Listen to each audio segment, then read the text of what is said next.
रंग बिरंगे मिट्टी के इन बर्तनों को देख अंदाजा लग गया होगा कि बात हम किस विषय पर करेंगे। यह तस्वीर नोएडा के पॉस मार्केट सेक्टर 18 से कुछ किलोमीटर आगे की है। जब सेक्टर 18 से एलिवेटेड रोड की तरफ चलेंगे तो सड़क किनारे मिट्टी के बर्तन आपको पुराने दिनों की याद दिलाते नजर आएंगे, जब घरों में फ्रिज नहीं हुआ करते थे या अगर होते थे तो कुछ घरों में ही होते थे।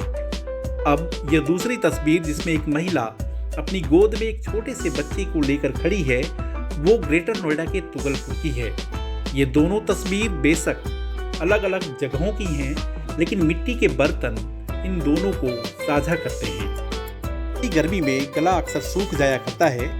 गले को तर रखने के लिए ठंडे पानी की जरूरत होती है और ठंडे पानी के दो विकल्प हैं, या तो घर में रेफ्रिजरेटर हो या मिट्टी का घड़ा।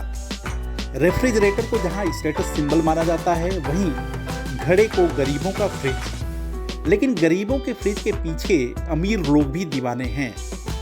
अब मिट्टी के घड़े के पीछे की दीवानगी की अपनी कहानी है। इंडिया अड्डा की टीम के मन में भी कई सवाल उठे, मसलन मिट्टी का घड़ा और अमीरों की दीवानगी के बीच क्या रिश्ता हो सकता है। दूसरा सवाल यह कि महानगरी कल्चर में मिट्टी के घड़े को ये लोग लाते कहाँ से हैं या बनाते हैं। हमारे सामने उलझन तो थी, लेकिन उसका जवाब भी था। पूनम प्रजापति, जिनका मिट्टी के घड़े बनाने का पुश्तैनी पेशा है, उन्होंने हमारे सभी सवालों का जवाब दे दिया।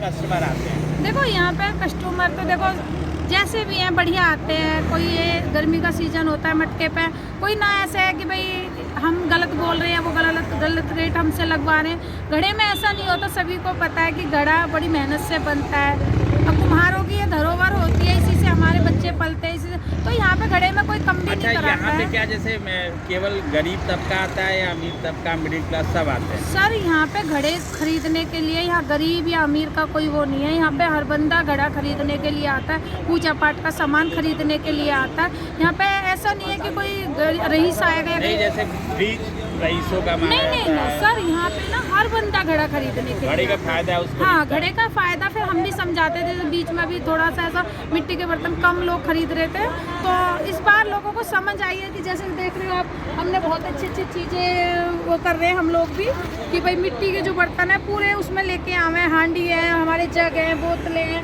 और कुकर भी हम लोग बड़ा अच्छी तरीके से बनवा रहे हैं। बस इस पर कांच का वो लगाया गया है। ये कुकर है और इसमें मिट्टी के बर्तन में खाना, जैसे हमारे दादी का कुकर है। कुकर सर ये 450 का है। हम इसे मोल लेके आए हैं, हमारे ही कुम्हार है जो बना रहे हैं कुकर को। और घड़े किस रेट पे यहाँ पे? घड़े सर हमारा ना 100 रुपये से शुरू है। 100 का भी है, 80 का भी है, 200 का भी, 250 रुपये तक का हमारे यहाँ पे घड़ा होता है। हाँ जी सर। तो इस समय तो घड़े की डिमांड सबसे ज़्यादा होगी। हाँ जी सर, डिमांड अच्छी है। बस यही है, मैं तो यही कहूँगी कि घड़ा हर घर में घड़ा जाना चाहिए, अच्छी है, क्योंकि इससे बीमारी भी नहीं पनपती है घर के अंदर और एक शुद्ध पानी हमें मिलता है। बॉडी को अगर अच्छी चीज़ मिलेगी तो बॉडी स्वस्थ रहती है। ये कहाँ आप लोग बनवाते हो?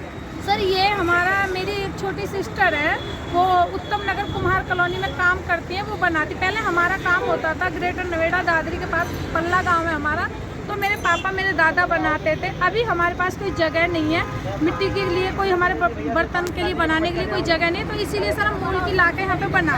पूनम के जवाब के बाद हमारी टीम ग्रेटर नोएडा के तुगलपुर पहुंची।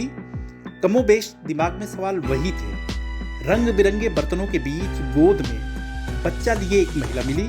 सड़क किनारे मिट्टी के अलग अलग तरह के बर्तनों को कौतूहल के साथ हम देख रहे थे, तो उसका सवाल था कि भैया क्या देख रहे हो, वीडियो बनाओगे क्या? हमारी टीम बोली हाँ, हम ये जानना चाहते हैं कि आप कहाँ की रहने वाली हो। उसने तपाक से जवाब दिया, हम तो चित्तौड़गढ़ के रहने वाले हैं, महाराणा प्रताप के यहाँ के। इन बर्तनों को बनाने के लिए मिट्टी कहाँ से लाते हो? बिजनेस कैसा चल रहा है? देखने में वो महिला भले ही कम पढ़ी लिखी नजर आ रही हो, लेकिन जवाब बेहद सधे तरीके से दिया। हम चित्तौड़गढ़ के महाराणा प्रताप के यहाँ से? हाँ। अच्छा, ये घड़ा जो है, घड़ा का जो बिजनेस करते हो, हाँ, तो ये मिट्टी कहाँ से लाते हो, कहाँ बनाते हो? ये हम है ना बनवाते हैं ऑर्डर देके। अच्छा, रामगढ़ से। हाँ, वहाँ से ही आता है हमारा सारा माल। वहाँ से माल आता है। हाँ, गर्मी आ गई, बिक रहा है? अभी तो देखो, अभी तो खास दुकानदारी है नहीं अभी, और अभी तो कुछ मंदा ही चल रहा है, अभी तो ऐसा काम वाम नहीं है। एक घड़े की कीमत कितनी है? एक घड़ा हमारा बिक जाता है 200 का, 200-250 का। कम से कम 200 रुपया। हाँ, कम से कम 200 मान के चलो। एक दिन में कितने कस्टमर आ जाते हैं जो पूछते हैं और ले जाते हैं? पूछने वाले 1000 आते हैं और लेने वाले 4-5 आते हैं। एक दिन में 5 घड़ा बेच लेते हो? हाँ, एक दिन में 3-4 बिक ही जाते हैं। 700 रुपये का बिजनेस हो जाता है? कम का ही हो जाता है। 500-600 रुपये? हाँ, अभी है ना, इतनी ज़्यादा है ना, दुकानदारी नहीं है ना। इतनी इसकी बचत वजह कितनी से। होती है? 3 बच्चे। हस्बैंड क्या करते हैं आपके? ऑटो चलाते हैं यहीं पे। तो इतनी कमाई हो जाती है जिसमें खर्चा निकल जाता है सब?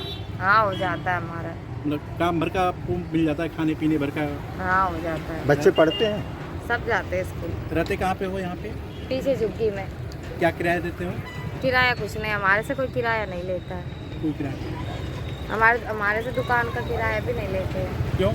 ऐसे गांव वाले लोन दे दिया है क्या? लोन नहीं दिया, हम ऐसे ही, हमें यहाँ पर है ना 20-25 साल हो गए, हमसे कोई किराया नहीं लेता है।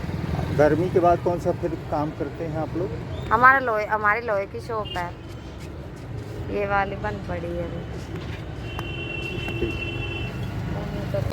उसके इस जवाब के बाद सवाल यह था कि जब कार वाले, या यूं कहें कि साधन संपन्न लोग मटकों को खरीदने के लिए आते हैं तो वे क्या मोल भाव करते हैं? उस महिला के जवाब को सुनकर अंदाजा लगा लेंगे कि गरीबों की गरीब जेब से होती है, लेकिन अमीरों की गरीबी दिल से होती है। कुछ अभी तो कुछ भी नहीं बचत हो रहा है। और इसमें मतलब गरीब ही लोग आते हैं कि अमीर लोग भी आते हैं? कार और वाले भी जो है घड़ा खरीदने सब के लिए? आते हैं, सब तरीके के तो आते जो हैं। कार वाले आते हैं वो भी मोल भाव करते हैं? सब मोल भाव करते। गाड़ी वाले आते वो तो और ज़्यादा, वो कहते कम कर लो, कम कर लो, कम कर लो। जो गरीब होगा हमारी तरह, वो देखेगा थोड़े ना, वो तो लेके चला जाएगा।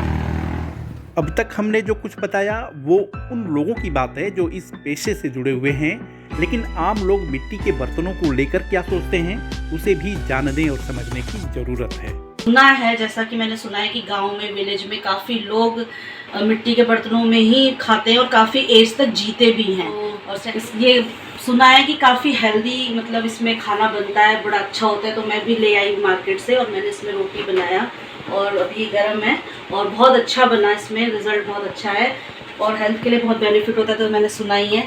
बाकी इसकी क्वालिटी पे डिपेंड करता है कि आप कैसा लेते हो। अगर आप इसकी अच्छी क्वालिटी नहीं होगी तो गैस पे रखते ही ये क्रैक हो जाएगा। और अच्छे ही है, मैं तो इसमें चाय भी पीती हूँ, दही भी जमाती हूँ। देखो मेरे पास काफ़ी सारे ऑलमोस्ट रखे हुए हैं। अब आप समझ गए होंगे कि हम ऐशो आराम की कितनी भी चीज़ें क्यों न जुटा लें, पारंपरिक खान पान, रहन सहन, बात व्यवहार आज भी प्रासंगिक है। हम आधुनिक बनने की होड़ में फ्रिज, स्टील के बर्तन, नॉन स्टिक के बर्तन, ओवन, एसी और ना जाने कितनी चीज़ों को इकट्ठा करने की रेस में हैं, लेकिन क्या ये चीज़ें हमारे स्वास्थ्य के लिए ठीक हैं? यह सवाल भी दिमाग में उठा और अब इस सवाल के जवाब के लिए हम जा पहुँचे एक्सपर्ट के पास। बर्तनों का आपकी हेल्थ पे बहुत बड़ा इम्पैक्ट पड़ता है। बर्तन में इंग्रेडिएंट जो होते हैं उसका आपके खाने में इन्वॉल्वमेंट आता है। जब भी आप कोई, मान लीजिए कोई बर्तन लेते हैं आज से 2 साल पहले, उस बर्तन का 2 साल बाद वजन कम हो जाता है। इसका मतलब उस बर्तन का जो एलिमेंट है वो कहीं ना कहीं आपके खाने में गया है। तो एल्यूमिनियम, नॉन स्टिक कुकवेयर, इन सब के नुकसान है। तो इसको रिप्लेस करने के लिए हमारा जो बैक टू बेसिक का है, जिसमें मिट्टी के बर्तन यूज करना आपकी हेल्थ के लिए बेटर है, क्योंकि मिट्टी में वो पोषक तत्व होते हैं, वो मिनरल्स होते हैं जो आपके खाने में आने की वजह से आपके न्यूट्रिशनल वैल्यू खाने की बढ़ जाती है। स्टडीज ये कहती हैं अगर आप किसी खाने को मिट्टी के बर्तन में बनाते हैं तो लगभग आप 99 या 95% तक उसकी न्यूट्रिशनल वैल्यू को प्रिजर्व करके रखते हैं। लेकिन वही खाना अगर आप कुकर में बनाते हैं या एल्यूमिनियम के बर्तन में बनाते हैं तो उसकी न्यूट्रिशनल वैल्यू नियरली 80% खत्म हो जाती है।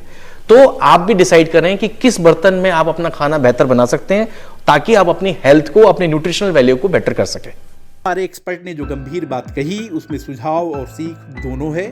आप कितना अमल उस पर करते हैं वो आपके ऊपर है, लेकिन मिट्टी के बर्तनों के एक पक्ष को कैसे नज़रअंदाज कर सकते हैं? यह बात सच है कि जब हर कोई आधुनिक बनने की होड़ में आगे निकलने की कोशिश कर रहा है, वैसी सूरत में मिट्टी के बर्तनों की मार्केट कितनी बड़ी है उसे भी जानना और समझना चाहिए।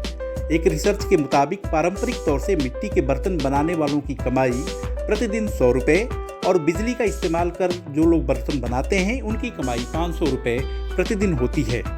भारत 140 देशों को मिट्टी के बर्तनों का निर्यात करता है। एक आंकड़े के मुताबिक 2022-23 में भारत ने करीब $12 मिलियन का निर्यात किया था। मिट्टी के बर्तनों का काम वैसे तो देश के सभी राज्यों में होता है, लेकिन यूपी के बुलंदशहर जिले का खुर्जा नंबर 1 पर है। इसमें दो मत नहीं कि गले को तर रखने के कई विकल्प हैं। जहां हम आधुनिक बनने की होड़ में अपने जड़ों को भूलते जा रहे हैं, वहीं समय आपको अलर्ट भी कर रहा है। तभी तो मिट्टी के बर्तनों की दुकानों पर क्या अमीर क्या गरीब दोनों के पैर खुद ब खुद दस्तक देने पहुंच जाते हैं, क्योंकि किसी ने ठीक कहा है कि मैं नहीं कहूँगा कि फिर लौट कर आऊँगा, क्योंकि मैं कहीं नहीं जाऊँगा। वीडियो को लाइक और सब्सक्राइब करें और हाँ, कमेंट जरूर करिए। देखते रहिए इंडिया अड्डा।